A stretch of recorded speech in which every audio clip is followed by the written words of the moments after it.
I'm a city boy at heart, but it's just like you learn to love living here. What I love about being here is the fact that you're tied in with nature, in the rhythm. It's a lovely rhythm here, but it's just, you feel a big part of it with the tides, the rhythm of the tides, the strong winds. You factor in your days and your life around these events, and it's just like, it's so noticeable. You genuinely feel a part of nature when you go about your day to day. So my name is Alexander and I live in the Outer Hebrides with my partner Susanna and my son Cedar. Can you say blackberries? Blackberries. You gonna mix? Mm-hmm. Thank you. So I'm still running. On the mainland, our work-life balance was awful. Like, it was all work and no play. I was a gardener back in the day for 13 years on the mainland. I kind of worked my bum off and kind of worked up from council gardens to do private gardens, and I loved my job, but it was just a bit much, like looking after 40-50 people. It just became a bit soul destroying. So literally we just up jumped and left and had a good idea, and yeah, the rest is history.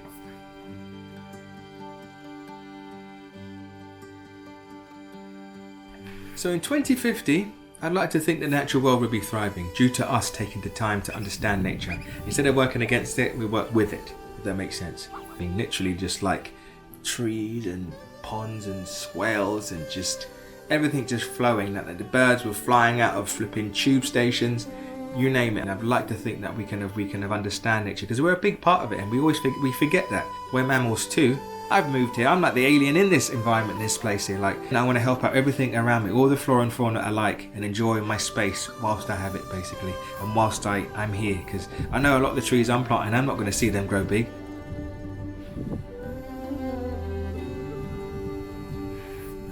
So one of my favourite gardening proverbs is to plant a garden is to believe in tomorrow, and that's a big thing. So can we live in concrete jungles and stuff, but greenery, more greenery on the scenery is beneficial for all of us. Even the mental health sector, like I've got my mental health issues, I've got anxieties, but again, like I know to myself, being immersed in green is very beneficial for me, but it's beneficial for everyone.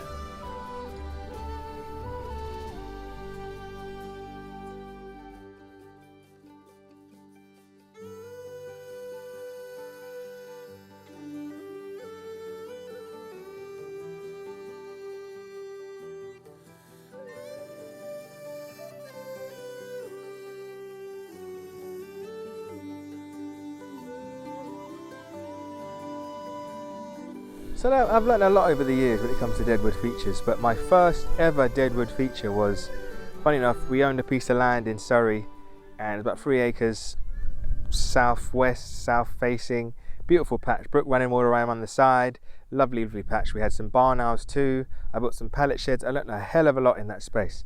But the deadwood feature I created was about 8 foot tall and about 10 foot wide. It was massive, it was huge, it was just dominating. And I'm not gonna lie, it wasn't a deadwood feature to start with. It was just a pile of brash that I was gonna burn. Have some friends round, we sit round, have a couple of drinks and just laugh and joke, and like maybe do some dancing around it thing, because it would be nice. It would be a beautiful bonfire. So, but then I waited till spring. I was busy, I was just sorting stuff out over the winter time, and then I saw a wren flying. I was just like, okay. And then the wren flew out, and the wren flew in, flew out, flew in. I was like, oh, you are making a nest. So I thought, I can't really burn you now because that would be horrible. So I left it. But then I just saw how much life it brought. I've there's grass snakes in there, smooth snakes moved in, there was frogs, there was toads, there was dragonflies used to land on it, bumblebees used to fly in there, rabbits used to run in there when the grass was low. So many things made that as a hub. And I'm sure things I wouldn't be able to see lived in there, if that makes sense. Again, I recommend getting a deadwood feature in your garden because it is beneficial for wildlife, beneficial for you, and it's easy. And it just saves you going to the dump, saves your money. And I forgot to mention is that when it does rot down, all those good nutrients will return back to the soil and then go to all the the trees and all the roots that lucky enough to absorb it from that patch, if that makes sense. So a great addition to have. So there's many different ways you can help nature. You can make it green inside and out, regardless of if you have a garden or not. It's collective, and we can just green up this planet.